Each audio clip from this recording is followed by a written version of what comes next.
Hello, my name is Timothy Joseph Mondloch, and this is my presentation about how I too am the University of New Mexico. So, growing up, I was born in Astoria, Oregon. I am now a junior attending the University of New Mexico, majoring in Africana Studies, Psychology, and Sociology. I always include some baby pictures to remind myself that I was cute at one time in my life. And I've dealt with things in my life that have prepared me to try to tackle issues that I see in the world. So, this picture right here is from when I was in fourth grade. I was 9 years old and I had brain surgery. That was one of the most trying times in my life, and that was what made me pivot towards wanting to go into academia and specifically wanting to use whatever I could and whatever I had to fight the problems that I saw that exist in this world.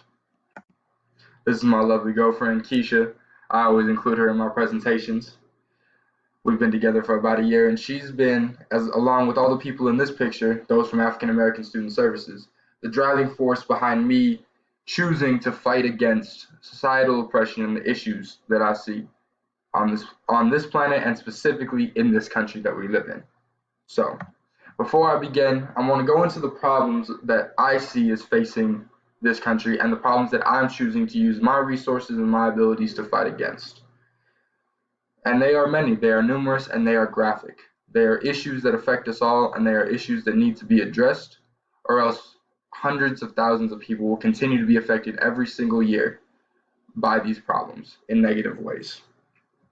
We have issues of police brutality, where black people and people of color are being murdered in the streets, they're being arrested at exorbitant rates for no other reason than the police have the authority to do so. We have men, women, and children being murdered, but for no other reason than that the authorities have the ability to do so.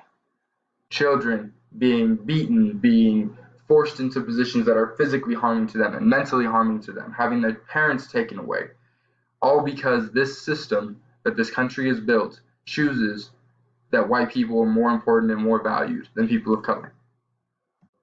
Issues of mass incarceration, locking people up in cages for no other purpose other than that most of them who are nonviolent drug offenders happen to be people of color.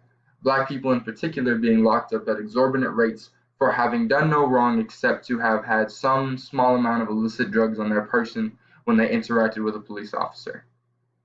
The correction system in this country is not about rehabilitation, it is about punishment.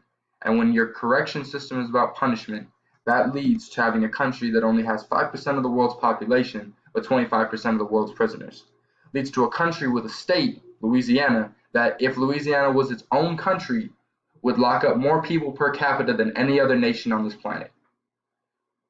We're locking people up for the fact that they are black or brown, not because of the offenses that they are committing. And the underlying problem to all of these is white supremacy, white nationalism, and this idea of white privilege.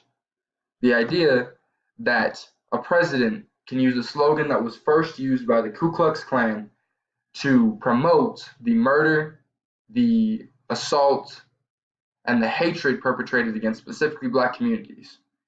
The idea that you have people on this planet who so hate other people because of their skin color that they are willing to fight and die against those people for what they believe to be their ideology. Now, all of these problems affect each of us differently. Myself as a white male doesn't have to deal with these problems the same way that my girlfriend does or that my friends do, because I don't have that lens of being a black person in this country. But what I do have is the ability to use the resources that I have available to me to help fight against these problems. Those resources are law. I plan on being a lawyer, both in human rights and juvenile criminal defense, to help people of color fight against white supremacy, specifically in the legal field. Using education. Racial disparities in education still exist, and if we do not abolish them, this system will persist because you cannot take down an ideology without something to put into its place. An ideology of love and compassion has to overtake this idea of hate and white supremacy. And finally, what I've found so important since I've been at the University of New Mexico is this idea of compassion. The idea of caring for another person, another human being, for the simple fact that they are a human being. This is what's important to me, and this is what makes the University of New Mexico so important. I want to fight these problems. And this is why I, too, Timothy Joseph Mondloch, am the University of New Mexico.